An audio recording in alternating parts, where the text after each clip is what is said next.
Hello and welcome to today's Proven Learning series. In today's learning session, we are going to review accounts payable processing and reporting in our Proven Web accounting platform.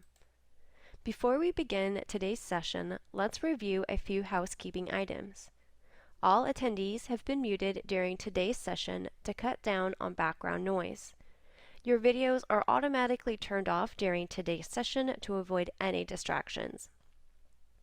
This session recording will be available via our PSA Help Library in addition to our company's YouTube channel. Any questions that you have during today's session will need to be directed to our PSA support team, which can be reached at support@canamsys.com. Today we will walk you through the creation of a new vendor record, creating a new voucher, running various accounts payable reports, and how to issue payments.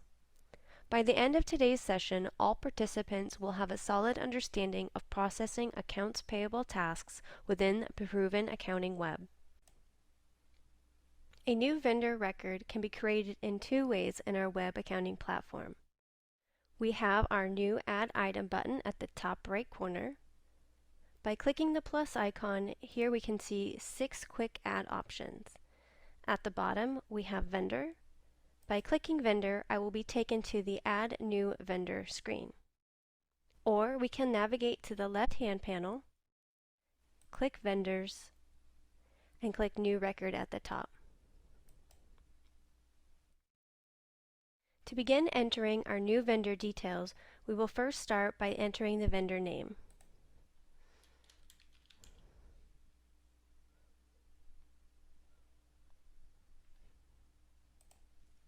Then we will select our vendor type by clicking the magnifying glass.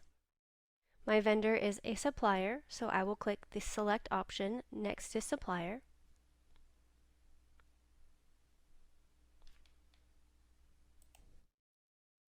If your vendor type is not available in the list, it can be added by clicking Add New Record. We will give our new vendor type a name, such as Equipment Rental, and choose a cost type.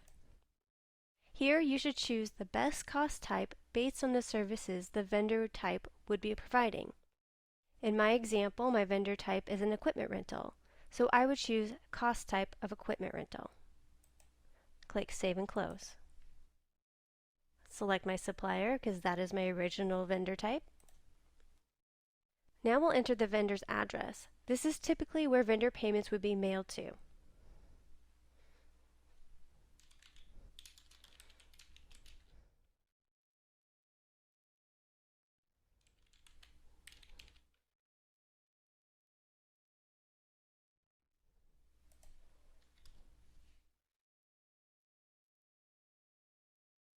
On this screen, we can enter our main point of contact. We can add any notes pertaining to this specific vendor. To add a main point of contact method, we'll click Add New Contact button. Choose the contact method, such as phone number or email.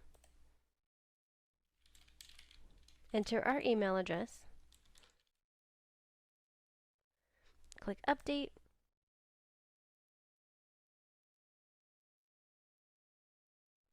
And our vendor record has been created. Now we can go to the Detail tab. On the Detail tab, we can add any additional information, such as a credit limit, a default expense account, the vendor-specific terms. We can mark if they're paid by electronic payment. And then in the Licenses and Certificates section, we can mark them as a T5018 vendor, or for our US clients, we can mark them as a T99 vendor, and additionally put their tax identification number here as well. We can add new licenses such as a W-9, the expiry, a certificate of insurance, or any other information that might have an expiry here. The next tab I want to show you is our History tab. Within the History tab, We'll have all vendor history, such as the vendor bills and payments applied. The Contacts tab, here is where we could add additional contacts for our vendor if we had multiple contacts that we might contact there. And finally, our Documents tab. Here's where we can store any vendor documents such as that W-9, that certificate of insurance, or any other vendor management documents we might need. Now that we have our vendor set up, we can enter in an invoice. The first option I want to show you today is our work order conversion method. From our Proven Jobs platform, I have my job open to my Work Orders tab. Here I have my open work order 0050, and this work order has been assigned to L&L Supply. I will place a check in the box to select my work order, and then I will go to Convert and choose to convert to voucher. I'll be prompted with, "Are you sure you want to generate a voucher for this work order?" I will click Yes. Next, I'll be prompted to enter a date. This date is typically found on your vendor's invoice. Once I've entered my date, I will click Save. And now in our work order screen, we can see our newly created voucher number. We will need to navigate back to our Proven Accounting platform and go to Purchases and Vouchers. And here I can see my vouchers created for L&L Supply and entered on 3/1. I will click Details to open the voucher.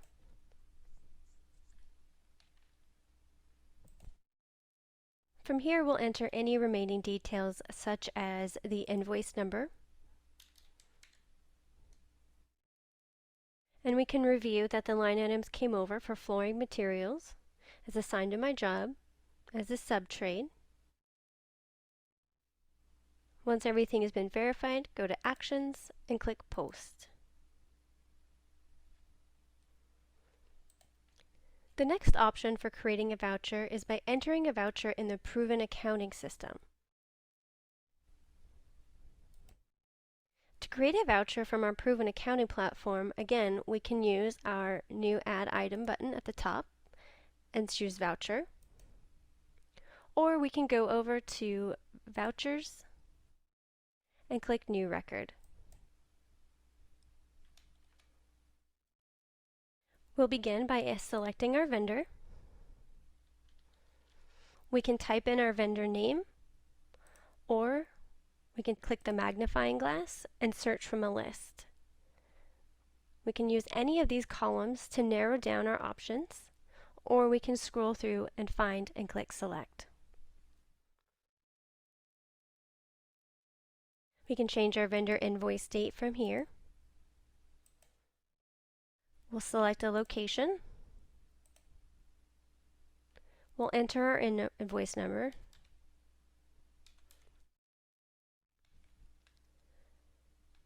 And click Save. Once we click Save, we now have an option to place our voucher on hold if we're pending any approvals. If we're good to proceed, we'll then add a line.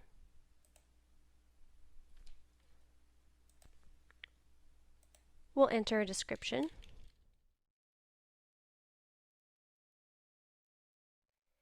If our voucher is job cost related, then we'll go to the job number, click the job hyperlink, and search for our job. Again, we can use the columns for the job number, the customer ID, or the job name.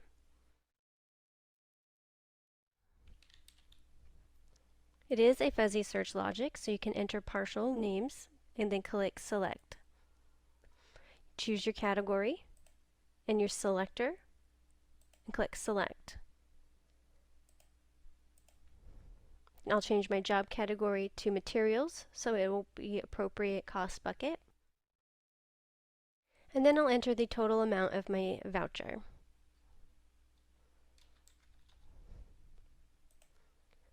Once all the information has been entered, I can go up to Actions and click Post. Now that we've entered some payables, let's review some accounts payable reports.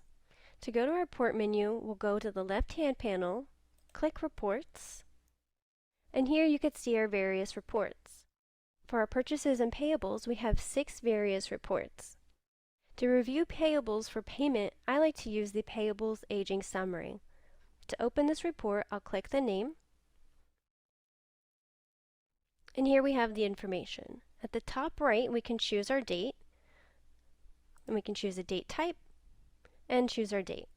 I like to run this report as of today to get the most accurate and up-to-date information. Another reason I like this report is it groups my voucher invoices by vendors. And so I can see here my AI Materials has 6 outstanding invoices. I can see the due date of each invoice, the invoice number, our associated voucher number, the date it was entered, and then the days outstanding, and then a total amount due for my vendor.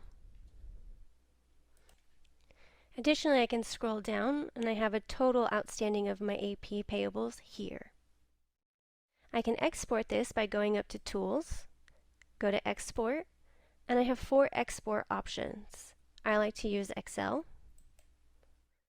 I can change the name of the title of the file and enter the date and click Export. Another report I like to use is our Aged Payable Summary. This report shows vendors in alphabetical order and in total due to each vendor.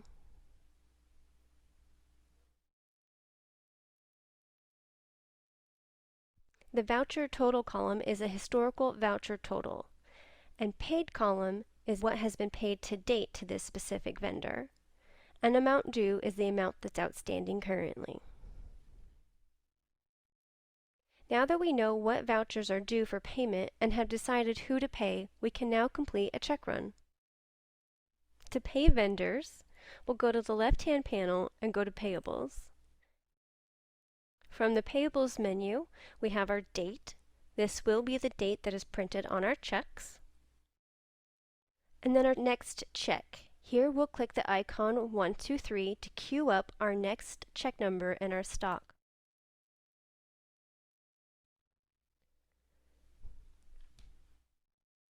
And now I can begin selecting the vendors I'd like to pay.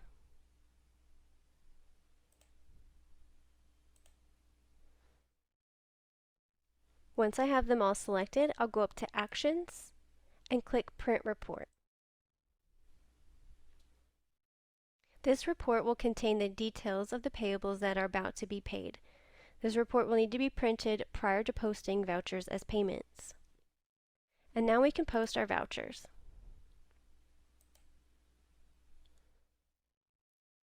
We've been alerted that we've posted 3 transactions, and if we'd like to print checks, I'd like to click Yes. Having already gone through our default setup during implementation, our check stock details should be set to company defaults. In my example, my check stock is on the top. I want to print the memo field. I want to print the vendor's name and the address. And I want to print the company name and address. And additionally, because my check stock does not have the check number printed already on it, I will choose to have my check number printed.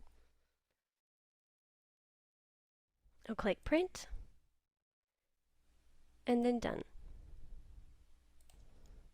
Now that we've printed some checks, we need to talk about what to do when a vendor misplaces a check and it needs to be reissued. So I'll show you how to return a payable that a vendor never cashed or if the check was lost. This entry will place the funds back into the bank register and allow the voucher to be paid again. We'll begin by going to Payables and Posted Payables. We will click Details next to the payable we need to return. We'll go up to Actions and click Returned Payment. It says that we're about to issue a return payment. We will choose Yes. And now the payment has been returned. We will enter the original check number, and in the memo section or the reference, we will enter in lost check.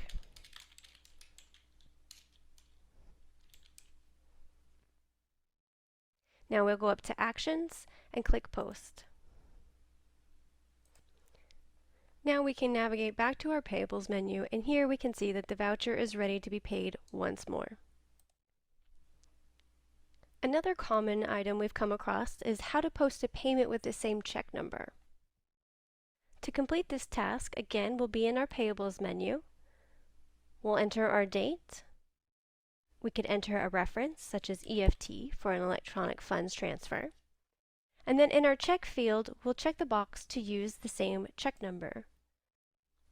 We'll enter our check number, such as 999, and then select our payables for payment.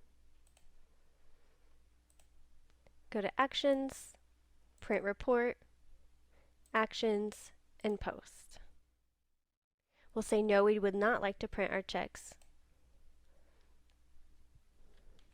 And now our payables have been posted with the same check number. Next, I'd like to show you how to enter in a credit card charge. To enter a credit card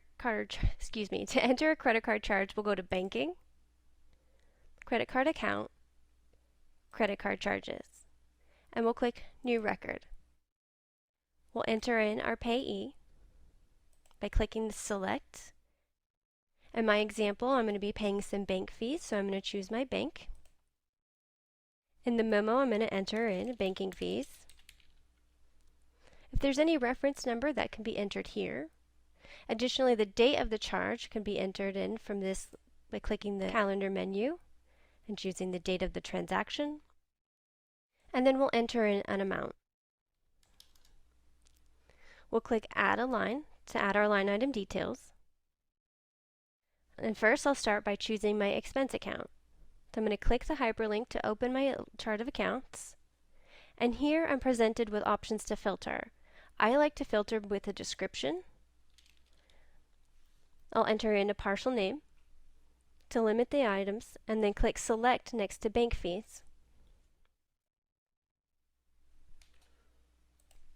Next, I'll select a location. The description is fine as bank fees. It is not job cost related, as I will not have to choose a job number or a job category. The amount has come down. Everything looks good. I'll go to Actions and click Post.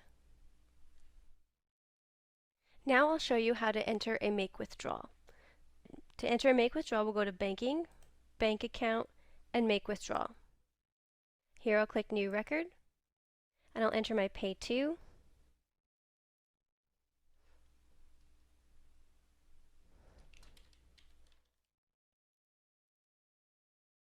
I'll enter in the information. I'll put the date of the withdrawal. If there's a reference number, the amount, and a memo. Again, to add the line item detail, I'll click the blue Add Line icon. I'll click the blue hyperlink for the account number, and in the description, I'll type in a partial name to limit my options and click Select next to the account I'd like to use. The amount has come down. Everything looks good. Actions and Post. Thank you all for joining us today. If you have any additional questions, please email us at support@canamsys.com.